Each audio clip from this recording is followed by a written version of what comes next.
Bonjour à tous, dans cette vidéo, je vais tout simplement vous montrer comment choisir sa niche lorsque tu vas lancer ton agence IA, c'est-à-dire ton agence d'automatisation, d'agent IA ou d'infrastructure IA, tout simplement. Parce que le point le plus important, honnêtement, c'est ça, hein. C'est vraiment la niche. La niche, pour ceux qui ne savent pas, c'est vraiment le type d'entreprise, le secteur d'activité. Et c'est un point qui est extrêmement important parce que si tu loupes cette étape-là, directement par la suite, tu pourras avoir des problèmes pour signer ton premier client et faire de l'argent. Tout simplement pourquoi? Parce que, comme je le dis à chaque fois, tu peux avoir le meilleur agent IA possible. Le meilleur agent IA possible. La meilleure offre, peu importe. Mais si tu n'as pas une bonne niche, là, juste ici, là. Si tu n'as pas une bonne niche, là, ça va être extrêmement compliqué. Tu vas comprendre pourquoi. Dans un premier temps, il y a vraiment 4 prérequis qui sont extrêmement importants pour la sélection de la niche.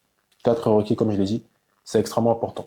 Et si tu ne respectes pas ces 4 prérequis, honnêtement, ça va être compliqué pour toi. C'est pour ça que je préfère faire ça en premier. Et lorsque j'accompagne mes élèves, et même lorsque j'ai lancé ma première agence, directement, je me suis focalisé là-dessus. C'est extrêmement important. OK? Donc, premier point, pouvoir d'achat. Deuxième point, besoin de l'IA. Troisième point, trouvabilité, accessibilité et trouvabilité. Et quatrième point, concurrence. Le point le plus important, mais on va y revenir. Là, on va aller étape par étape et je vais vous montrer de A à Z les différentes étapes. Comme je l'ai dit, premier point, deuxième point, troisième point et quatrième point. Donc là, on va voir ça. Et sans ça, ça va être compliqué pour scaler votre agence, même faire juste démarrer votre agence. Donc, soyez bien attentifs. OK? Donc, on commence par le premier point. Pouvoir d'achat, extrêmement important. Je sais, vous voyez l'argent, vous vous dites, OK. Logiquement, l'objectif, c'est de viser des entreprises avec beaucoup d'argent. Et bah oui, ça c'est la bonne réponse. Pourquoi? Parce qu'en fait, lorsque vous visez des entreprises avec beaucoup d'argent, ça sera beaucoup plus simple pour vous de scaler déjà et vous allez facturer high ticket, tout simplement. Parce que si vous visez des entreprises avec un budget assez réduit, imaginons que vous avez mis en place une infrastructure énorme qui peut absolument les aider et vous leur dites par exemple, bah ok, ça va faire deux cas. Le problème, c'est que pour eux, ils n'auront pas les fonds nécessaires. Du coup, ils ne pourront pas investir. Mais le truc qui est intéressant, c'est que une entreprise avec un gros budget, facturer 2K, c'est pratiquement rien pour elle. C'est pour ça qu'il faut absolument viser des entreprises avec un gros pouvoir d'achat. Et c'est extrêmement important. OK? Ça, c'est le deuxième point. Ensuite, besoin de l'IA. Ça, c'est un point qui est extrêmement intéressant. C'est que vous entendez sans doute parler partout, tout le temps, tous les jours, d'intelligence artificielle. Il faut mettre en place tel agent IA, Auxilia, etc. Mais en fait, le problème, dans un premier temps, c'est que, comme c'est écrit juste ici, ils n'ont pas besoin tous de l'IA. C'est que, en fait, tellement les entreprises, enfin, c'est même pas les entreprises, c'est plus vous. Tellement vous entendez l'IA partout, vous voyez des réels sur l'IA partout, vous allez penser qu'il faut absolument surfer sur cette tendance-là et l'utiliser pour les vendre aux entreprises. Certes, c'est bien, vous avez raison. Mais le problème par rapport à ça, c'est que c'est pas toutes les entreprises qui ont besoin de ça. Et lorsque vous allez débuter, vous allez vendre, enfin, proposer, je sais pas, une automatisation, un agent IA, ça va être compliqué parce que l'entreprise, potentiellement, elle n'aura pas forcément besoin de ça. C'est pour ça que ça, on voit tout ça dans la partie création de l'offre. C'est-à-dire qu'on essaye d'identifier les plus gros problèmes que peuvent rencontrer les entreprises qu'on peut résoudre grâce à des solutions IA. C'est vraiment extrêmement important. Et c'est vraiment pas toutes les entreprises. Dans tous les cas, vous allez le comprendre. Imaginons que vous appelez, je sais pas, je donne un exemple bête comme ça. Vous appelez une entreprise pour lui proposer un service d'intelligence artificielle. Quel exemple on peut prendre? Voilà. Parfait. Ça, c'est l'exemple parfait. C'est qu'on va prendre un agent IA qui va closer à votre place. C'est-à-dire qu'il va prendre les appels de vente, gérer la partie vente. Mais en fait, ça, vous comprenez pas, mais c'est un problème. C'est un problème que l'IA ne peut pas résoudre tout simplement pourquoi? Parce que l'aspect vente, c'est du psychologique, du social, du relationnel. Et il faut faire naître plusieurs types d'émotions à la personne, tout simplement. Alors que lorsque vous allez directement à une personne, tandis que l'IA ne peut pas faire ça. C'est comme si vous mettez un robot à la place d'un closer et l'objectif du robot, ça sera de prendre la place du closer et faire en sorte que bah, il y ait un meilleur taux de closing que le closer. Mais ça, c'est complètement impossible parce que, comme je vous l'ai dit, ça nécessite la psychologie, le relationnel, le social et c'est plein d'autres systèmes. Et ça fait partie des limites de l'IA, mais je ne vais pas expliquer ça dans cette vidéo. Et par, mais par exemple, à la place de ça, vous pouvez mettre une alternative qui, par exemple, peut être, je ne sais pas, un agent IA qui va, par exemple, utiliser tout le contenu du closer, c'est-à-dire toute la partie, toute l'interview du closer, faire le transcript, etc. Et après déterminer et mettre en place un dossier qui va faire comprendre par A plus B au closer pourquoi il a échoué. Comme ça va lui permettre par la suite de progresser en closing. qu'au lieu de tout simplement mettre un agent complètement spécifique qui va prendre la place du closer. Comme je vous l'ai dit, ce sera impossible. Un agent IA, un IA ne peut pas être aussi perspicace, aussi pertinent en vente qu'un humain. Parce qu'avec l'aspect humain, il y a tout ce qui est psychologie, relationnel, social, que l'agent IA ne peut pas maîtriser à 100%. C'est vraiment ça la limite. C'est pour ça, comme je vous ai dit, pour résumer tout ça, il faut vraiment faire attention à ce point-là et vraiment comprendre qu'il faut bien cibler dans un premier temps les besoins les plus importants des entreprises que tu peux résoudre avec une solution IA. C'est pas avec toutes les solutions IA, avec tous les IA que tu peux aider toutes les entreprises. Ça dépend vraiment. Surtout si tu veux faire de l'argent. C'est très important, ok? Donc ça, c'était le deuxième point. Ensuite, le troisième point, accessibilité, trouvabilité. Ça, c'est un point extrêmement important. C'est que lorsque vous allez commencer à prospecter, tu as déjà ta niche, tu as déjà ton offre. Maintenant, il faut que tu la mettes en place en avant sur le marché. Et le problème, c'est que tu vas commencer à les contacter. Mais pour les contacter, il faut que tu trouves, par exemple, leur site web, leur Facebook, leur LinkedIn, leur TikTok, Instagram, peu importe. Et le problème, c'est qu'il faut vraiment viser des niches où tu peux facilement trouver leur Instagram, TikTok, Facebook, site web, etc. En sachant que malgré l'ère du digital, il y a encore de nombreuses entreprises qui n'ont pas d'Instagram, pas de Facebook, LinkedIn, TikTok, ou même qui n'ont pas de site web. C'est pour ça qu'il faut vraiment choisir des niches auxquelles tu peux trouver facilement leurs réseaux sociaux. Comme ça, ce sera beaucoup plus simple pour les contacter dans le futur. C'est vraiment un point extrêmement intéressant. C'est pour ça que là, comme tu peux le voir, j'ai mis le Instagram juste ici. J'ai mis le Instagram, le LinkedIn et le TikTok. Après, j'aurais pu mettre Facebook, mais après, ça dépend vraiment. Comme je vous l'ai dit, le plus important, il faut vraiment qu'il y ait ces quatre réseaux sociaux-là. Instagram, Facebook, LinkedIn, TikTok. C'est vraiment extrêmement important. OK? Ensuite, quatrième point, dernier et quatrième point, qui est pour moi le point le plus intéressant, celui que j'affectionne le plus, et l'un des points les plus importants aussi. Mais ça va vraiment dans la seconde partie. Vous allez comprendre. Concurrence. Ça, j'aime bien ça.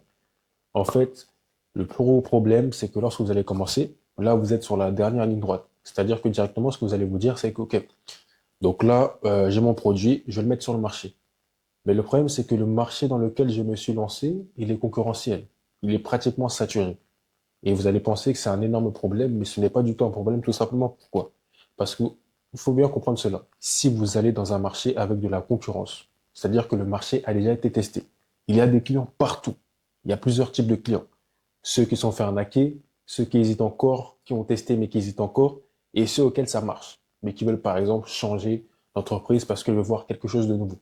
C'est-à-dire qu'il y a des clients partout et c'est facile de les attirer avec diverses stratégies que vous pouvez mettre en place. Par exemple, ça peut être du marketing, peu importe. Mais le plus important, comme je vous l'ai dit, c'est d'aller dans un marché avec de la concurrence. Après, il y a deux cas de figure. Là, comme vous voyez, océan bleu, océan rouge. Je vais tout simplement vous expliquer cela, vous allez comprendre, c'est extrêmement intéressant et ça va vous permettre et ça va vous aider par la suite. Océan rouge, océan bleu. Océan rouge, vous connaissez, bah, c'est le marché, comme j'expliquais, que marché concurrentiel énormément saturé, mais il y a des avantages parce qu'il y a beaucoup de clients. Euh, c'est assez facile de trouver un client. Ça va dépendre de la stratégie que vous allez mettre en place.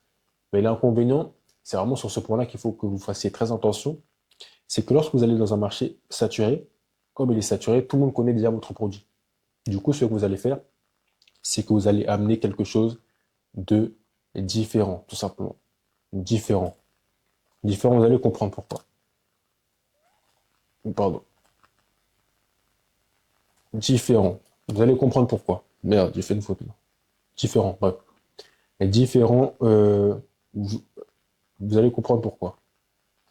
Tout simplement, tout simplement, c'est que dans le marché Océan Rouge, dans le marché Océan Rouge, ils connaissent le produit. Du coup, ce que vous allez faire, c'est que vous allez amener quelque chose de différent. Là, je vais vous donner un exemple, ça va être très simple. Regardez, là, je vous ai dit, on va amener quelque chose de différent. Ok, là, on va partir du principe d'Océan Rouge, comme je l'ai dit, Océan Rouge juste ici. Ok, un exemple très simple, et je pense que tout le monde pourra comprendre comme ça. Quand les chatbots sont apparus, c'était quelque chose de nouveau, mais dans ce marché-là, tout le monde connaît pratiquement qu'est-ce que c'est un chatbot. Donc, si vous débarquez comme ça et vous proposez à une entreprise, OK, donc on va mettre en place un chatbot. Il va se dire, OK, mais est-ce que ça va suffire? Il va me dire, OK, mais je vais voir mais je vais voir parce qu'il y en a un autre qui m'a contacté et je pense que j'ai envie vraiment de sonder à droite, à gauche pour savoir quelle est la meilleure option. Ça, c'est le premier point. Ensuite, deuxième point, ce qui est intéressant, c'est que si vous parlez à la place de chatbot, vous parlez d'un agent IA. Parce que la différence entre les deux, un chatbot, C'est simplement, bah, on va dire, c'est à peu près comme ChatGPT. Il est en mesure de répondre aux questions. Tandis qu'un ingénieur, c'est beaucoup plus complexe. Il est en mesure de faire différentes tâches. Il peut faire plusieurs tâches. C'est pour ça que le chatbot, est plus important à moins d'impact, pardon, à moins d'impact que à l'agent IA. Pourquoi? Parce qu'il est différent. Et lorsque vous vous différenciez, là, ça fait toute la différence. Et surtout dans un marché saturé. Ça, c'est vraiment très important. Directement, si vous parlez d'agent IA, là, il va se dire, OK, qu'est-ce que c'est? Ça a l'air intéressant. Et tu lui montres que c'est une amélioration du chatbot. Là, il va se dire, OK, bah, si c'est une amélioration du chatbot, déjà que le chatbot peut me faire rapporter de l'argent, si c'est une amélioration, directement, boum, bah, ça va faire fructifier, fructifier, fructifier mon argent. Ça, c'est pour le premier cas de figure océan rouge. Il faut vraiment être différent. Ensuite, pour le cas de figure océan bleu, là, ça va être complètement différent. Ce qu'il faudra faire, en fait, ça sera en fait la nouveauté. Nouveauté. En fait, tout simplement, c'est que vous allez apporter quelque chose de nouveau dans un marché inexploité. Mais ça peut être compliqué parce que vous connaissez tout comme moi, les entreprises sont sceptiques. Quand vous, quand on parle de quelque chose de nouveau, bah, ils sont sceptiques, ils se disent, OK, mais je sais pas, personne parle trop de ça. Est-ce que ça va potentiellement marcher? Vous connaissez comment ils sont. Mais c'est la même chose avec l'IA. Parce que quand c'est arrivé, tout le monde était sceptique, même sur ChatGPT. Et regardez, maintenant, tout le monde l'utilise.